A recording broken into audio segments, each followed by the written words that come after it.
विश्वविख्यात ज्ञान और मोक्ष के पवित्र नगरी गया जी के हम प्रणाम करही।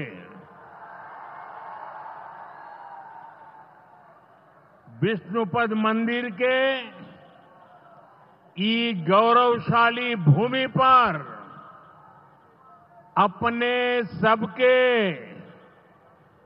अभिनंदन करत ही बिहार के राज्यपाल आरिफ मोहम्मद खान जी, यहां के लोकप्रिय मुख्यमंत्री नीतीश कुमार जी, केंद्रीय मंत्रिमंडल के मेरे सहयोगी जीतन राम मांझी जी, राजीव रंजन सिंह, चिराग पासवान जी, रामनाथ ठाकुर जी, नित्यानंद राय जी, सतीश चंद्र दुबे जी, राजभूषण चौधरी जी, डिप्टी सीएम सम्राट चौधरी जी, विजय कुमार सिन्हा जी, बिहार सरकार के मंत्रीगण, संसद में मेरे साथी उपेंद्र कुशवाहा जी, अन्य सांसदगण और बिहार के मेरे प्यारे भाइयों और बहनों, गया जी की ये धरती अध्यात्म और शांति की धरती है। ये भगवान बुद्ध को बोध कराने वाली पावन भूमि है। गया जी की आध्यात्मिक और सांस्कृतिक विरासत बहुत प्राचीन है, बहुत समृद्ध है। यहां के लोगों की इच्छा थी कि इस नगरी को गया नहीं, गया जी कहा जाए। मैं इस निर्णय के लिए बिहार सरकार का अभिनंदन करता हूं। मुझे खुशी है कि गया जी के तेज विकास के लिए बिहार की डबल इंजन सरकार लगातार काम कर रही है। भाइयों बहनों, आज भी गया जी की पावन भूमि से एक ही दिन में 12,000 करोड़ रुपए की परियोजनाओं का लोकार्पण या शिलान्यास हुआ है। इनमें ऊर्जा, स्वास्थ्य और शहरी विकास के जुड़े कई बड़े प्रोजेक्ट्स हैं। इनसे बिहार के उद्योगों को ताकत मिलेगी और युवाओं के लिए रोजगार के नए अवसर भी बनेंगे।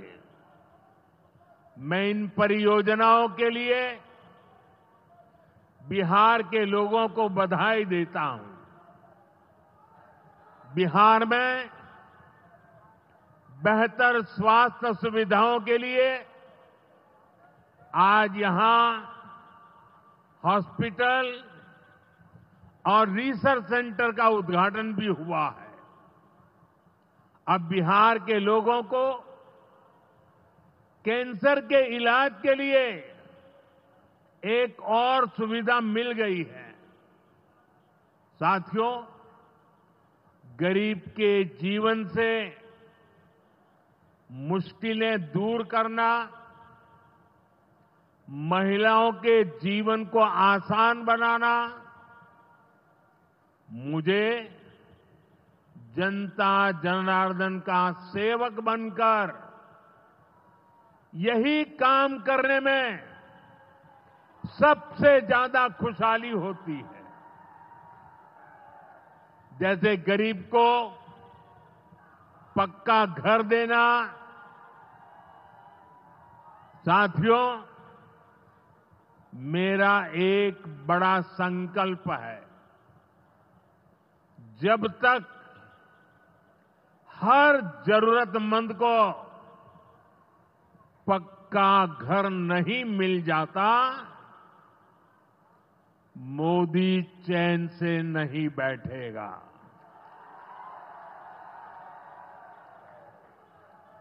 इसी सोच के साथ पिछले 11 साल में 4 करोड़ से अधिक गरीबों को पक्के घर बनाकर दे दिए गए। अकेले हमारे बिहार में 38 लाख से अधिक आवास बनाए गए। गया जिले में भी 2 लाख से अधिक परिवारों को अपना पक्का घर मिला है। और हमने सिर्फ घर यानी 4 दीवारें नहीं दी, बल्कि उन घरों के साथ गरीब को उसका स्वाभिमान दिया है। इन घरों में बिजली, पानी, शौचालय और गैस कनेक्शन की सुविधाएं दी हैं। यानी गरीब परिवारों की भी सुविधा, सुरक्षा और सम्मान से जीने की गारंटी मिली है।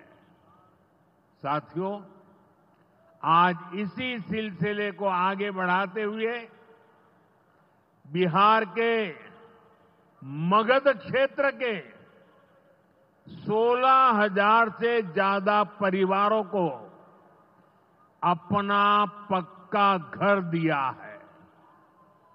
यानी इस बार इन परिवारों में दिवाली और छठ पूजा की रौनक और ज्यादा होगी। मैं अपना घर पाने वाले सभी लाभार्थी परिवारों को बहुत बहुत बधाई देता हूं।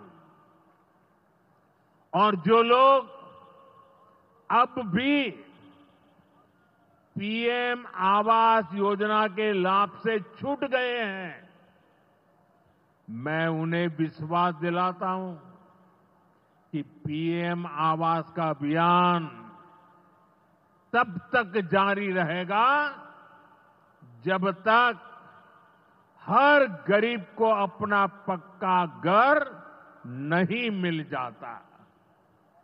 साथियों, बिहार चंद्रगुप्त मौर्य और चाणक्य की धरती है। जब जब किसी दुश्मन ने भारत को चुनौती दी है, बिहार देश की ढाल बनकर खड़ा हुआ है। बिहार की धरती पर लिया हुआ और संकल्प, ये धरती की ताकत है। इस धरती पर लिया गया हर संकल्प कभी खाली नहीं जाता। और इसलिए तो भाइयों बहनों, जब कश्मीर के पहलगाम में आतंकी हमला हुआ था, हमारे निर्दोष नागरिकों को उनका धर्म पूछ करके मारा गया, मैंने बिहार की इसी धरती से आतंकवादियों को मिट्टी में मिलाने की बात कही थी। आज दुनिया देख रही है, बिहार की धरती से लिया गया वो संकल्प पूरा हो चुका है। आपको याद होगा, उधर से पाकिस्तान हम पर ड्रोन हमले कर रहा था, मिसाइलें दाग रहा था और इधर भारत पाकिस्तान की मिसाइलों को हवा में तिनके की तरह बिखेर रहा था। पाकिस्तान की एक भी मिसाइल हमें नुकसान नहीं पहुंचा पाई। साथियों, ऑपरेशन सिंदूर ने भारत की रक्षा नीति की नई लकीर खींच दी है। अब भारत में आतंकवादी भेजकर हमले करा के कोई बच नहीं सकेगा। आतंकवादी चाहे पाताल में क्यों न छिप जाए, भारत की मिसाइलें उन्हें दफन करके रहेगी। साथियों, बिहार का तेज विकास केंद्र की एनडीए सरकार की बहुत बड़ी प्राथमिकता है। इसलिए आज बिहार चौतरफा विकास के रास्ते पर आगे बढ़ रहा है। बीते वर्षों में पुरानी समस्याओं के समाधान तलाशे गए हैं और नई प्रगति के रास्ते भी बनाए गए हैं। आप याद करिए, लालटेन राज में यहां कैसी दुर्दशा थी। लालटेन राज में एक क्षेत्र लाल आतंक से जकड़ा हुआ था। माओवादियों की वजह से शाम के बाद कहीं आना जाना मुश्किल था। गया जी जैसे शहर लालटेन राज में अंधेरे में डूबे रहते थे। हजारों गांव ऐसे थे जहां बिजली के खंभे तक नहीं पहुंचे थे। लालटेन वालों ने पूरे बिहार के भविष्य को अंधेरे में धकेल दिया था। न शिक्षा थी, न रोजगार था। बिहार की कितनी पीढ़ियों को इन लोगों ने बिहार से पलायन के लिए मजबूर कर दिया था। साथियों, बिहार के लोगों को आरजेडी और उनके साथी सिर्फ अपना वोट बैंक मानते हैं। उन्हें गरीब के सुख दुख, गरीब के मान सम्मान से कोई मतलब नहीं है। आपको याद होगा, कांग्रेस के एक मुख्यमंत्री ने मंच से कह दिया था कि अपने राज्य में बिहार के लोगों को घुसने नहीं देंगे। बिहार के लोगों से कांग्रेस की इतनी नफरत, बिहार के लोगों के प्रति इतनी घृणा, और कोई भूल नहीं सकता। कांग्रेस का बिहार के लोगों के प्रति त्याग, जो दुर्व्यवहार देखने के बाद भी यहां आरजेडी वाले गहरी नींद में सोए पड़े थे। भाइयों बहनों, बिहार की एनडीए सरकार कांग्रेस और इंडी गठबंधन वालों के इस नफरती अभियान का जवाब दे रही है। बिहार के बेटे बेटी को यहीं पर रोजगार मिले, सम्मान की जिंदगी मिले, मां बाप की वो देखभाल कर सके, इसी सोच के साथ हम काम कर रहे हैं। अब बिहार में बड़े बड़े प्रोजेक्ट बन रहे हैं। गया जी जिले के डोभी में बिहार का सबसे बड़ा इंडस्ट्रियल एरिया तैयार हो रहा है। गया जी में एक टेक्नोलॉजी सेंटर की स्थापना भी की जा रही है। आज ही यहां बक्सर थर्मल प्लांट का, पावर प्लांट का शुभारंभ भी हुआ है। कुछ ही महीने पहले मैंने औरंगाबाद में भी Navinagar super thermal power project की आधारशिला रखी थी। भागलपुर के पीरपैंती में भी नया थर्मल पावर प्लांट बनेगा। इस पावर प्लांट से बिहार में बिजली की आपूर्ति बढ़ेगी। और आप सब जानते हैं, जब बिजली उत्पादन बढ़ता है तो क्या होता है? घरों में बिजली की सप्लाई बढ़ती है और उद्योगों को भी ज्यादा से ज्यादा बिजली मिलती है और इससे भी रोजगार के नए मौके बनते हैं। साथियों, बिहार के युवाओं को पक्की सरकारी नौकरी देने के लिए नीतीश जी ने बड़ा अभियान चलाया हुआ है। ये नीतीश जी हैं, तभी यहां शिक्षकों की भर्ती भी पूरी पारदर्शिता से हुई। साथियों, यहां के नौजवानों को ज्यादा से ज्यादा संख्या में बिहार में ही रोजगार मिले, उन्हें नौकरी के लिए पलायन न करना पड़े, इसमें केंद्र सरकार की एक नई योजना से भी बहुत बड़ी मदद मिलने वाली है। अभी पिछले सप्ताह इस 15 अगस्त से ही देश भर में प्रधानमंत्री विकसित भारत रोजगार योजना लागू हुई है।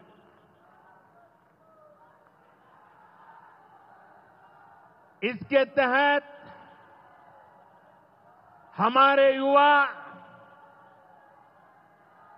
जब निजी क्षेत्र में पहली नौकरी करेंगे तो केंद्र सरकार उन्हें अपने पास से 15,000 रुपये देगी। जो प्राइवेट कंपनियां युवाओं को रोजगार देगी, उन्हें भी अलग से पैसे सरकार देगी।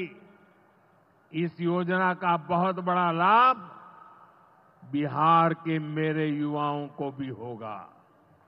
साथियों, हमारे देश में कांग्रेस हो, आरजेडी हो, इनकी सरकारों ने कभी जनता के पैसे का मोल नहीं समझा। इनके लिए जनता के पैसे का मतलब रहा है खुद की तिजोरी भरना। इसलिए कांग्रेस आरजेडी की सरकारों में सालों साल तक परियोजनाएं पूरी नहीं होती थी। कोई योजना जितनी लटकती थी उतना उसमें ये पैसे कमा लेते थे। अब इस गलत सोच को भी एनडीए सरकार ने बदल दिया है। अब शिलान्यास के बाद कोशिश होती है जल्द से जल्द समय सीमा में उस काम को पूरा करने के लिए सफल प्रयास किया जाए। आज का एक कार्यक्रम इसका भी एक शानदार उदाहरण है। ओंटा सिमरिया सेक्शन का शिलान्यास करने का सौभाग्य बिहार के लोगों ने मुझे दिया था। और आप लोगों की कृपा देखिए, आप लोगों का प्रेम देखिए कि जिस ब्रिज का शिलान्यास आपने मुझे करने के लिए कहा, आज इसका लोकार्पण करने का अवसर भी आपने मुझे दिया है। ये पुल सिर्फ सड़कों को नहीं, पूरे उत्तर और दक्षिण बिहार को जोड़ने का काम करेगा। जो भारी वाहन पहले गांधी सेतु से होकर 150 किलोमीटर का लंबा चक्कर काटते थे, अब सीधा रास्ता पाएंगे। इससे व्यापार तेज होगा, उद्योगों को ताकत मिलेगी और तीर्थयात्रियों का भी पहुंचना आसान होगा। विकास के जिन प्रोजेक्ट की नींव एनडीए सरकार में रखी जाती है, वो पूरा होकर रहेंगे, ये बात पक्की है। साथियों, एनडीए की डबल इंजन सरकार यहां रेलवे के विकास के लिए भी तेजी से काम कर रही है। अमृत भारत स्टेशन योजना के तहत गयाजी रेलवे स्टेशन को आधुनिक बनाया जा रहा है। इससे गयाजी रेलवे स्टेशन पर यात्रियों को एयरपोर्ट जैसी सुविधाएं मिलेगी। आज गया वो शहर है जहां राजधानी, जनशताब्दी और made in India Vande Bharat ट्रेनों की सुविधा उपलब्ध है।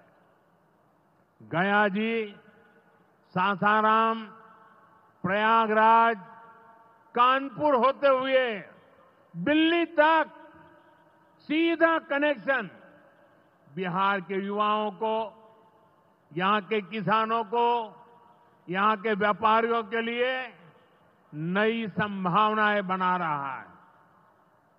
भाइयों और बहनों, आपके आशीर्वाद से, देश के अटूट भरोसे के कारण साल 2014 में प्रधानमंत्री के तौर पर शुरू हुआ मेरा सेवा काल, ये सेवा काल निरंतर जारी है। इतने वर्षों में हमारी सरकार पर भ्रष्टाचार का एक भी दाग नहीं लगा। जबकि आजादी के बाद कांग्रेस की सरकारें जो 60-65 साल तक सरकार में रही है, उनके भ्रष्टाचार की लंबी लिस्ट है। आरजेडी का भ्रष्टाचार तो बिहार का बच्चा बच्चा जानता है। मेरा साफ मानना है कि भ्रष्टाचार के विरुद्ध लड़ाई को अगर अंजाम तक पहुंचाना है तो कोई भी कार्रवाई के दायरे से बाहर नहीं होना चाहिए। आप सोचिए, आज कानून है कि अगर किसी छोटे सरकारी कर्मचारी को 50 घंटे तक हिरासत में रख दिया तो अपने आप वो सस्पेंड हो जाता है। ड्राइवर हो, छोटा क्लार्क हो, प्यून हो, उसकी जिंदगी हमेशा हमेशा के लिए तबाह हो जाती है। लेकिन अगर कोई मुख्यमंत्री है, कोई मंत्री है, कोई प्रधानमंत्री है, तो वो जेल में रह करके भी सत्ता का सुख पा सकता है। ये कैसे हो सकता है? हमने कुछ समय पहले ही देखा है कि कैसे जेल से ही फाइलों पर साइन किए जा रहे थे, जेल से ही सरकारी आदेश निकाले जा रहे थे। नेताओं का अगर यही रवैया रहेगा तो ऐसे भ्रष्टाचार के विरुद्ध लड़ाई कैसे लड़ी जा सकती है। साथियों, संविधान हर जनप्रतिनिधि से ईमानदारी और पारदर्शिता की उम्मीद करता है। हम संविधान की मर्यादा को तार तार होते नहीं देख सकते। इसलिए एनडीए सरकार भ्रष्टाचार के खिलाफ एक ऐसा कानून लाई है जिसके दायरे में देश का प्रधानमंत्री भी है। इस कानून में मुख्यमंत्री और मंत्रियों को भी शामिल किया गया है। जब ये कानून बन जाएगा तो प्रधानमंत्री हो या मुख्यमंत्री या फिर कोई भी मंत्री, उसे गिरफ्तारी के 30 दिन के अंदर जमानत लेनी होगी और अगर जमानत नहीं मिली तो 31वें दिन उसे कुर्सी छोड़नी पड़ेगी।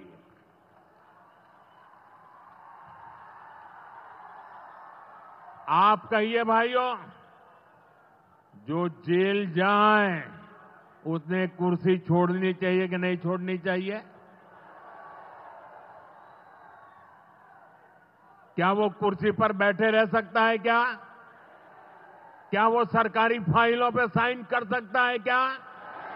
क्या जेल में से कोई सरकार चला सकता है क्या? और इसलिए ऐसा सख्त कानून बनाने की तरफ हम आगे बढ़ रहे हैं। लेकिन साथियों, ये आरजेडी वाले, ये कांग्रेस वाले, ये लेफ्ट वाले इस कानून का विरोध कर रहे हैं। ये बहुत गुस्से में है और कौन नहीं जानता उनको किस बात का डर है। जिसने पाप किया होता है वो अपने पाप को दूसरों से छुपाता है, लेकिन खुद को भीतर से जानता है कि क्या खेल खेला है। इन सब का भी यही हिसाब है। ये आरजेडी और कांग्रेस वाले कोई बेल पर बाहर है, कोई रेल के खेल में अदालत के चक्कर लगा रहा है, और जो जमानत पे बाहर घूम रहे हैं भी आज इस कानून का विरोध कर रहे हैं। इन्हें लगता है कि अगर जेल चले गए तो इनके सारे सपने चकनाचूर हो जाएंगे, और इसलिए सुबह शाम ये लोग मोदी को भांति भांति की गाली दे रहे हैं और इतने बौखलाए हुए हैं कि इस जनहित के कानून का विरोध कर रहे हैं। हमारे राजेंद्र बाबू, बाबा साहब आंबेडकर ने कभी सोचा भी नहीं था, कभी कल्पना भी नहीं की होगी कि सत्ता के भूखे लोग भ्रष्टाचार करेंगे और जेल जाने पर भी कुर्सी से चिपके रहेंगे। लेकिन अब भ्रष्टाचारी जेल भी जाएगा और उसकी कुर्सी भी जाएगी। भारत को भ्रष्टाचार से मुक्त होने का संकल्प देश के कोटि कोटि लोगों का है। ये संकल्प सिद्ध होकर रहेगा। साथियों, मैंने लाल किले से एक और खतरे की बात की है, और ये खतरा बिहार पर भी है, देश में घुसपैठियों की बढ़ती संख्या चिंता का विषय है।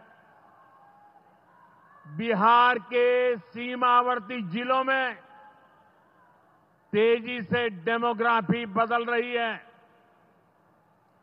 इसलिए एनडीए सरकार ने तय किया है कि देश का भविष्य घुसपैठियों को नहीं तय करने देंगे। घुसपैठियों को बिहार के युवाओं के रोजगार नहीं छीनने देंगे। जिन सुविधाओं पर भारतीय लोगों का अधिकार है, उस पर घुसपैठियों को डाका नहीं डालने देंगे। इस खतरे